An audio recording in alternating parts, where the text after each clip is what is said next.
Bab 2 Zaman Air Batu Bahagian 3. Anda akan mempelajari 2.4 Ciri-ciri zaman air batu akhir, 2.5 Perubahan zaman air batu akhir, dan 2.6 Kesan perubahan zaman air batu di Asia Tenggara. Mari kita lihat 2.4 Ciri-ciri zaman air batu akhir.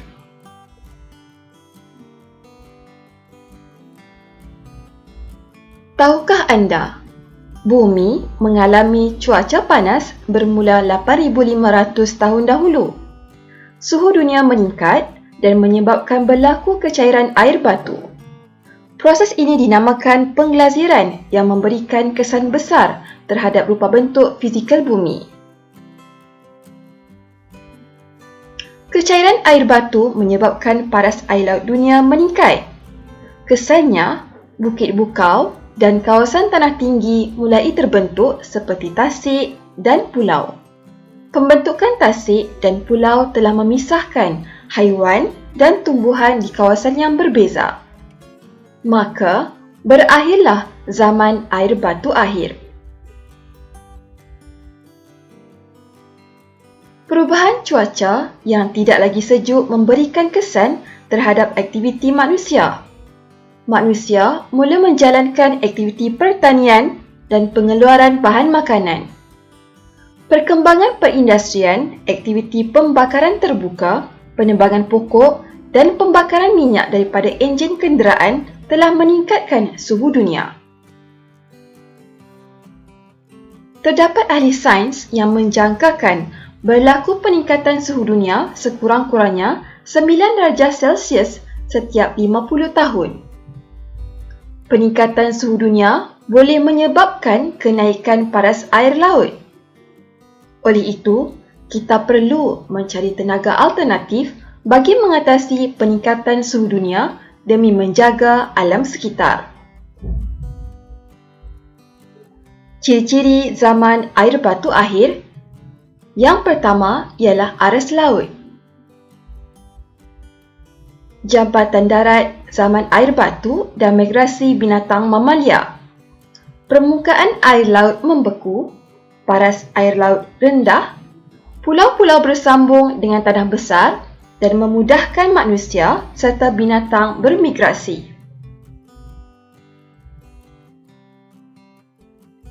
Seterusnya, kehidupan manusia. Terdapat manusia yang tinggal di kawasan tanah pamah yang sejuk. Mereka hidup secara nomad dan memburu binatang. Ciri fizikal bumi. Permukaan air laut yang membeku menyebabkan sebahagian besar bumi dilitupi salji.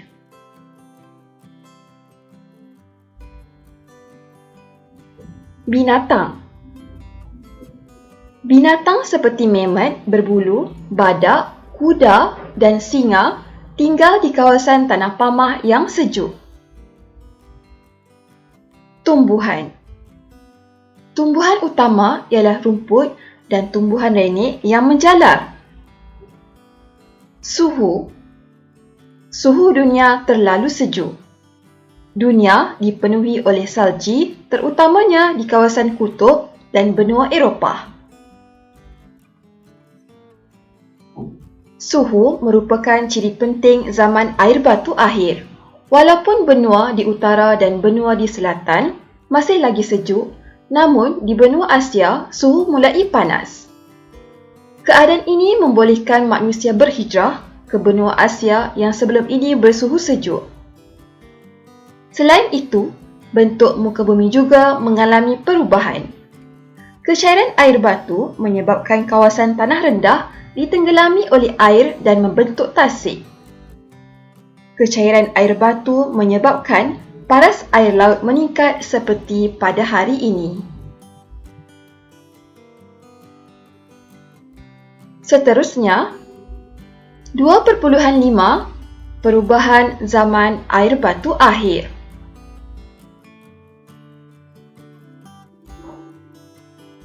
Keadaan glasier di Alaska.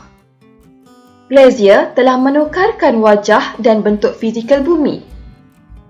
Air batu yang cair dari kawasan tanah tinggi dan gunung akan membawa bersama-sama batu dan tanah semasa menuruni tanah tinggi.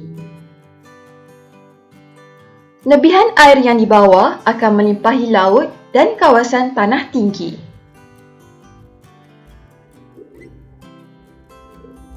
Pulau yang mengalami kenaikan aras laut. Satu daripada kesan penting perubahan zaman air batu ialah rupa bentuk fizikal bumi seperti yang terbentuk pada hari ini. Kesannya, berlaku perubahan paras air laut dengan kedalaman 100 meter. Tasik Dayang Bunting.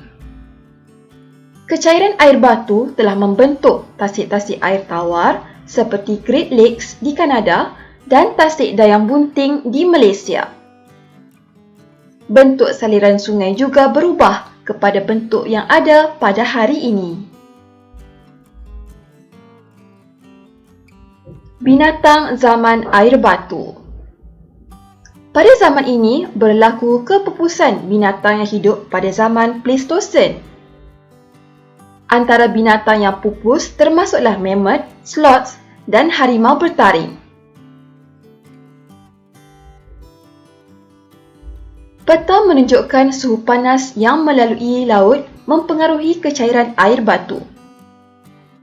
Pada zaman air batu akhir yang dikenali sebagai zaman Holocene, perubahan iklim telah memberikan kesan besar terhadap kehidupan manusia kerana mereka perlu menyesuaikan aktiviti harian dengan perubahan iklim. Manusia bergerak keluar dari benua Afrika dan secara beransur-ansur mendiami benua Eropah dan benua Asia.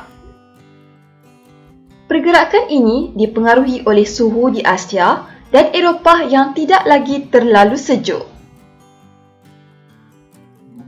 Pada zaman air batu akhir, suhu bumi adalah seperti pada hari ini. Radiasi bumi yang berlaku daripada sinaran matahari dan pemanasan yang berlaku kepada bumi. Bumi mula mengalami perubahan iklim daripada terlalu sejuk kepada sederhana sejuk. Kegiatan radiasi bumi menyebabkan penyebab utama kepada peningkatan suhu bumi. Pemahaman yang tepat tentang iklim masa lalu, terutamanya pada zaman air batu dan sejarah manusia sangat penting sebagai langkah pertama ke arah menangani perubahan iklim.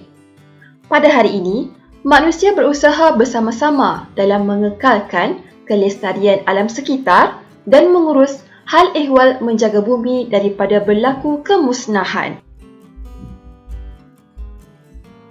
Yang terakhir ialah 2.6 Kesan perubahan zaman air batu di Asia Tenggara. Perkembangan yang berlaku pada zaman air batu akhir memberikan kesan yang sama di Asia Tenggara. Dua kesan penting ialah kenaikan paras air laut di pentas Sunda dan pergerakan manusia di sekitarnya.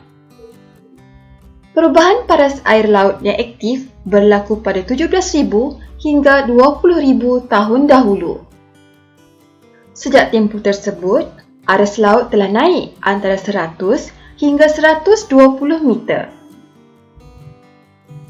Ketika itu, pentas Sunda merupakan daratan yang mempunyai kawasan tanah rendah di antara pulau-pulau yang wujud pada hari ini. Kepulauan Sumatera Jawa dan Borneo berada di atas pentas Sunda. Kawasan yang dihubungkan melalui daratan seluas lebih 3.2 juta kilometer persegi yang menyatukan Burma atau Myanmar, Thailand, Laos, Kemboja, Vietnam, Semenanjung Tanah Melayu, Borneo dan Singapura. Peta menunjukkan rupa bentuk Asia Tenggara sebelum zaman Holocene. Sebelum 10,000 tahun dahulu, Asia Tenggara merupakan kawasan tanah yang luas terbentang yang menghubungkan kawasan daratan dengan kepulauan. Gugusan tanah ini dikenali sebagai pentas Sunda. Pentas Sunda merupakan tunjang kebenuaan di Asia Tenggara. Keadaan ini menyebabkan negara-negara di Asia Tenggara mempunyai ciri-ciri fizikal dan hidupan yang hampir sama. Manusia tinggal di rantau Asia Tenggara, khususnya di kawasan pentas Sunda, berkongsi tamadun yang sama seperti kepercayaan, asal-usul keturunan, bahasa, budaya dan masyarakat. Sebagai contoh, penduduk di Malaysia, Indonesia, selatan Thailand dan selatan Filipina berkongsi bahasa yang sama, iaitu bahasa Melayu. Peta menunjukkan rupa bentuk Asia Tenggara pada hari ini. Kecairan air batu pada peringkat akhir zaman Holosen menyebabkan terjadinya sungai dan tasik di Asia Tenggara. Sungai yang terbentuk telah mengalirkan air ke dalam tasik dan ke laut. Antara sungai terbesar termasuklah Sungai Sunda Utara. Aliran sungai yang mengalir telah menenggelamkan kawasan tanah rendah di sepanjang tepi pantai. Perkembangan ini mempengaruhi pembentukan Selat Melaka, Teluk Siam dan Laut Jawa. Perubahan yang berlaku di kawasan Asia Tenggara pada zaman air batu akhir, khususnya peringkat akhir zaman Holosen, memberikan kesan kepada bentuk fizikal dan hidupan di kawasan ini. Kawasan Asia Tenggara telah dihuni oleh kumpulan mamalia bersaiz sederhana dan besar. Asia Tenggara merupakan kawasan tumpuan mamalia kerana kawasan ini didiami oleh sebanyak 13% mamalia dunia. Walau bagaimanapun, beberapa binatang seperti stegodon, gajah dan pachycorocuta, hina atau dubuk, bersaiz besar telah pupus. Jangan lupa like, subscribe dan share. Terima kasih.